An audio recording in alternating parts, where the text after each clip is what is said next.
गोपी गीत।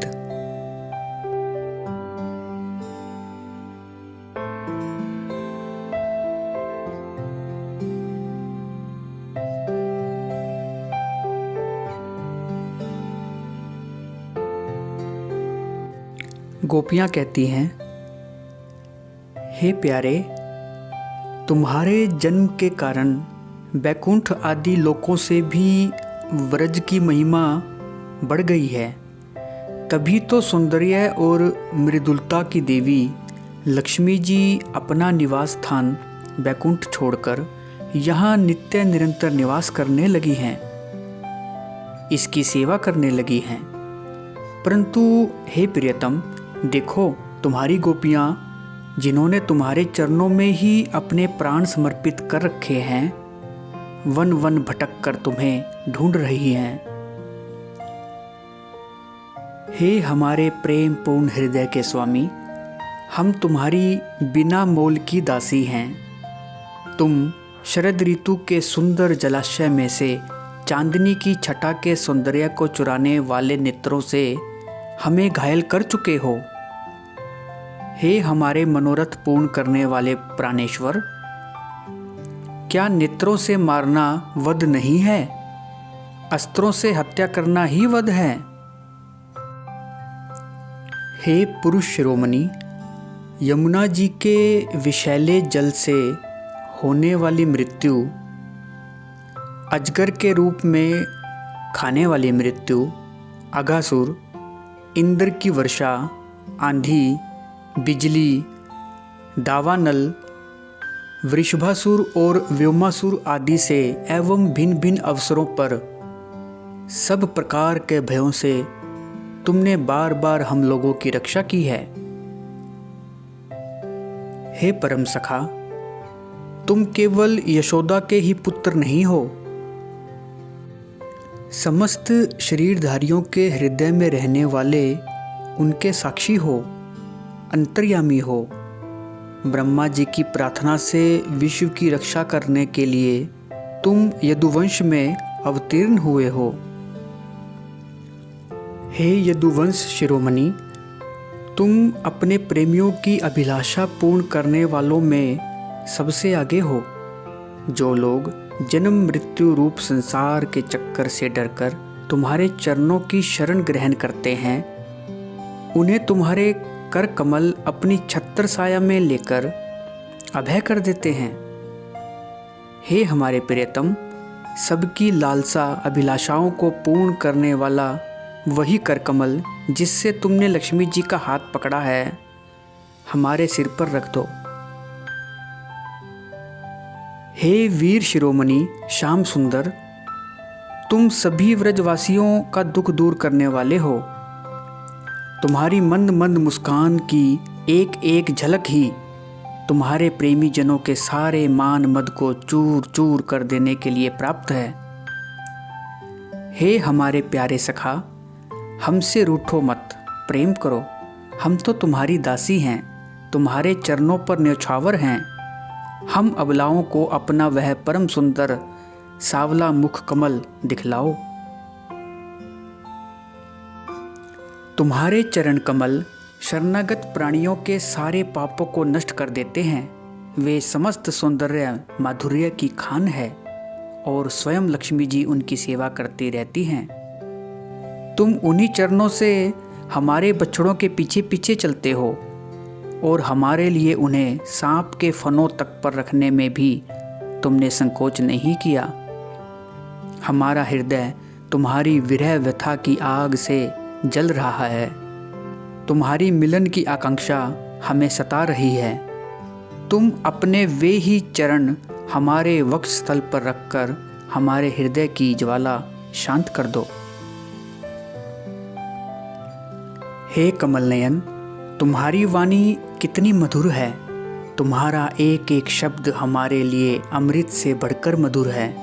बड़े बड़े विद्वान उसमें रम जाते हैं, उस पर अपना सर्वस्व न्यौछावर कर देते हैं। तुम्हारी उसी वाणी का रसास्वादन करके तुम्हारी आज्ञाकारिणी दासी गोपियाँ मोहित हो रही हैं। हे दानवीर, अब तुम अपना दिव्य अमृत से भी मधुर अधर रस पिलाकर हमें जीवन दान दो, छका दो। हे प्रभु, तुम्हारी लीला कथा भी अमृत स्वरूप है। विरह से सताए हुए लोगों के लिए तो वह सर्वस्व जीवन ही है। बड़े बड़े ज्ञानी महात्माओं, भक्त कवियों ने उसका गान किया है। वह सारे पाप ताप तो मिटाती ही है, साथ ही श्रवण मात्र से परम मंगल, परम कल्याण का दान भी करती है। वह परम सुंदर, परम मधुर और बहुत विस्तृत भी है। जो तुम्हारी उस लीला कथा का गान करते हैं, वास्तव में भूलोक में वे ही सबसे बड़े दाता हैं। हे प्यारे, वह दिन था जब तुम्हारे प्रेम भरी हंसी और चितवन तथा तुम्हारी तरह तरह की क्रीड़ाओं का ध्यान करके हम आनंद में मग्न हो जाया करती थी।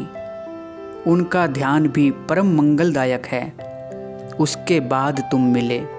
तुमने एकांत में हृदय स्पर्शी ठिठोलियाँ की, प्रेम की बातें कही।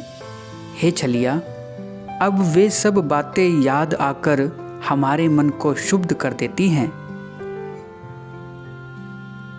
हे हमारे प्यारे स्वामी, हे प्रियतम, तुम्हारे चरण कमल से भी सुकोमल और सुंदर हैं।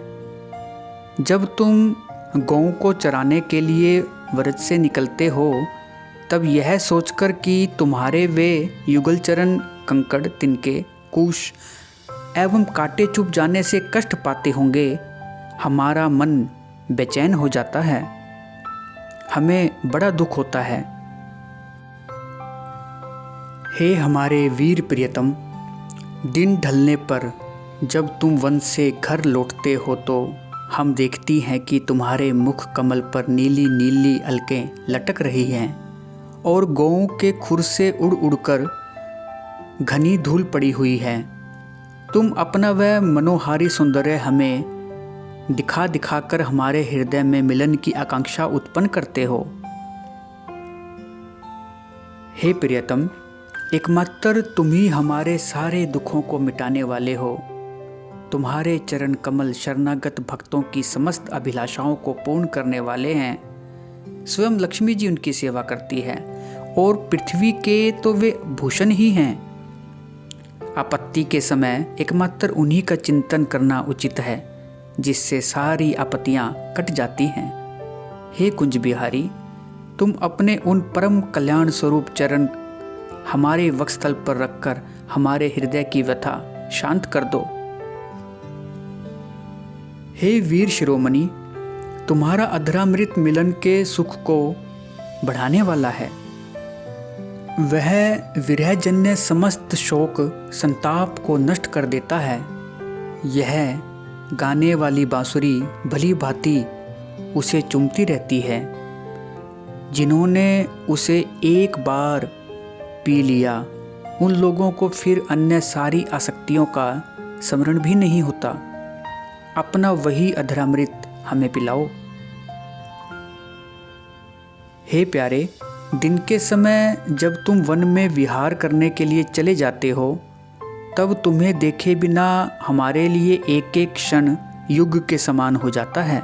और जब तुम संध्या के समय लौटते हो तथा घुंघराली अलकों से युक्त तुम्हारा परम सुंदर मुखारविंद हम देखती हैं, उस समय पलकों का गिरना भी हमारे लिए अत्यंत कष्टकारी हो जाता है और ऐसा जान पड़ता है कि इन पलकों को बनाने वाला विधाता मूर्ख है। हे हमारे प्यारे श्याम सुंदर, हम अपने पति पुत्र, भाई बंधु और कुल परिवार का त्याग कर उनकी इच्छा और आज्ञाओं का उल्लंघन करके तुम्हारे पास आई हैं। हम तुम्हारी हर चाल को जानती हैं, हर संकेत समझती हैं और तुम्हारे मधुर गान से मोहित होकर यहाँ आई हैं। हे कपटी, इस प्रकार रात्रि के समय आई हुई युवतियों को तुम्हारे सिवा और कौन छोड़ सकता है। हे प्यारे, एकांत में तुम मिलन की इच्छा और प्रेम भाव जगाने वाली बातें किया करते थे। ठिठोली करके हमें छेड़ते थे। तुम प्रेम भरी चितवन से हमारी ओर देखकर मुस्कुरा देते थे और हम तुम्हारा वह विशाल वक्षस्थल देखती थी जिस पर लक्ष्मी जी नित्य निरंतर निवास करती हैं। हे प्रिय, तुमसे अब तक निरंतर हमारी लालसा बढ़ती ही जा रही है और हमारा मन तुम्हारे प्रति अत्यंत आसक्त होता जा रहा है।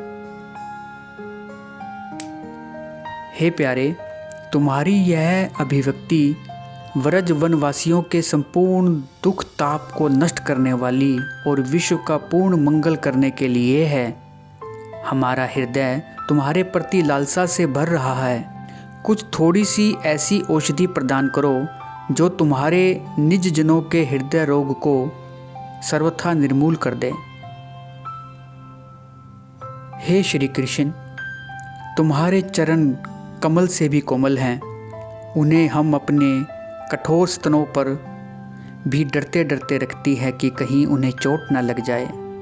उन्हीं चरणों से तुम रात्रि के समय घोर जंगल में छिपे छिपे भटक रहे हो। क्या कंकड़, पत्थर, कांटे आदि की चोट लगने से उनमें पीड़ा नहीं होती? हमें तो इसकी कल्पना मात्र से ही चक्कर आ रहा है। हम अचेत होती जा रही हैं।